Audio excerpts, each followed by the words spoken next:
Hello friends, તો આજે આપણે બનાવીશું કાચી કેરીનો બાફલો એટલે કે આમ પન્ના.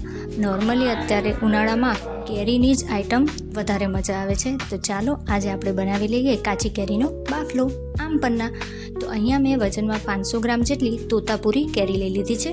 અત્યારે સ્ટાર્ટિંગમાં તો તોતાપુરી કેરી મળે છે, પરંતુ જો તમે સાદી કેરી જે મળે છે એમાંથી પણ આ પ્રમાણે બાફલો બનાવી શકો છો. પરંતુ એમાં શું છે કે ખટાશ વધારે હોય છે, તો સાકર કે ખાંડ તમે જે યુઝ કરો એ વધારે પ્રમાણમાં લઈ લેવાનું છે. હવે આપણે કેરી છે એને સરસ રીતે ધોઈ અને સાફ કરી લીધી છે. ત્યારબાદ આપણે એને આવી રીતે છાલ ઉતારી લેવાની છે. અને હા, જો તમે મારા વિડીયો ઉપર પહેલીવાર ચેનલ ઉપર આવ્યા હોય તો તમે વિડીયોને લાઈક કરો, શેર કરો અને સબસ્ક્રાઈબ કરવાનું ભૂલતા નહીં મારી ચેનલને. તો હવે આપણે કેરી છે એની છાલ ઉતરી ગઈ છે, તો હવે એને આપણે આવી રીતે કુકરની અંદર ટુકડા કરી લેવાના છે. વચ્ચેથી આપણે ગોટલીનો ભાગ અને જે કડક ભાગ આવે છે એ કાઢી લેવાનો છે.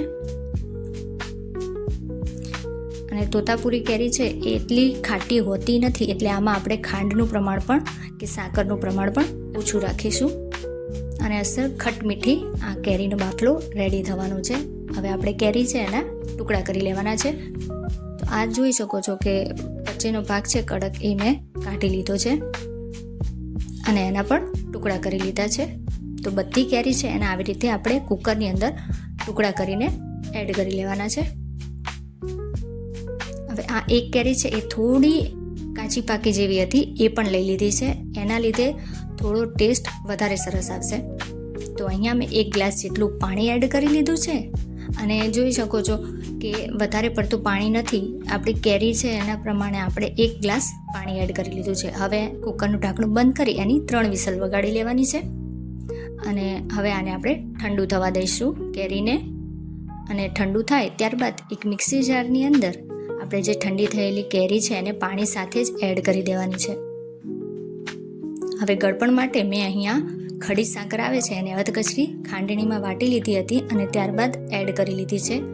1.5 ચમચી જેટલો મરી પાવડર, 1.5 ચમચી જેટલું સંચળ, જે સંચળ પાવડર આપણે વાપરીએ છીએ એ જ છે.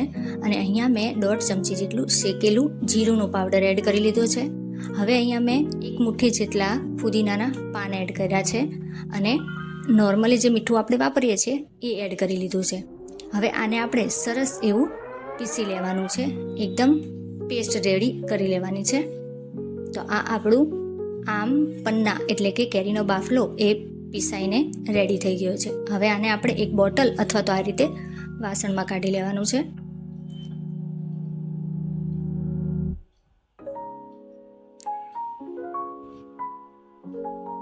હવે આપણે જ્યારે બનાવવું હોય ત્યારે આમાંથી થોડી ક્વોન્ટિટીમાં લઈ અને પાણી એડ કરીને આપણે બાફલો અથવા તો આમ પન્ના રેડી કરી લઈશું. તો અહીંયા એક આ વાસણની અંદર 1.5 ચમચી જેટલો કેરીનો બાફલો લઈ લીધો છે. હવે એની અંદર આપણે પાણી એડ કરવાનું છે. તો અહીંયા જેટલી ક્વોન્ટિટી અથવા જેટલા માણસ માટે તમે બનાવો છો એ પ્રમાણે પાણી એડ કરવાનું છે અને થોડો કેરીનો બાફલો એડ કરી લેવાનો છે. હવે આને આપણે સરસ રીતે મિક્સ કરીશું. જો તમારી પાસે બ્લેન્ડર હોય તો એક તો ઇઝીલી થઈ જવાનું છે, બ્લેન્ડર ફેરવી અને એને પણ તમે મિક્સ કરી શકો છો. તો અહીંયા હું ચમચા વડે હલાવી અને એને સરસ રીતે મિક્સ કરી લઈશ. તો રેડી થઈ ગયો છે આપણો કેરીનો બાફલો એટલે કે આમ પન્ના. હવે એને આપણે સર્વ કરી લેવાનો છે. અને તમે જે આ કેરીનો બાફલો રેડી કર્યો છે એને તમે કાચની બોટલમાં આખો ઉનાળો ફ્રીજમાં રાખી શકો છો અને ઠંડી જગ્યાએ રાખો તો પણ એ સરસ રીતે બહાર પણ રહી જાય છે. તો હવે એક ગ્લાસની અંદર પહેલાં આપણે બરફના ટુકડા એડ કરી લઈશું અને ત્યારબાદ કેરીનો બાફલો. તો આપણું આ એકદમ ઠંડુ, શરીરને પણ ઠંડક આપે છે અને એકદમ અત્યારનું ઉનાળુ સ્પેશિયલ કેરીનો બાફલો એટલે કે આમ પન્ના રેડી છે. અને તમે પણ બનાવો અને તમે પણ આખો ઉનાળો આ કેરીનો બાફલો એન્જોય કરો. અને જો તમને મારો વિડીયો ગમ્યો હોય તો લાઈક કરો, શેર કરો અને મારી ચેનલને સબસ્ક્રાઈબ કરવાનું ભૂલતા નહીં.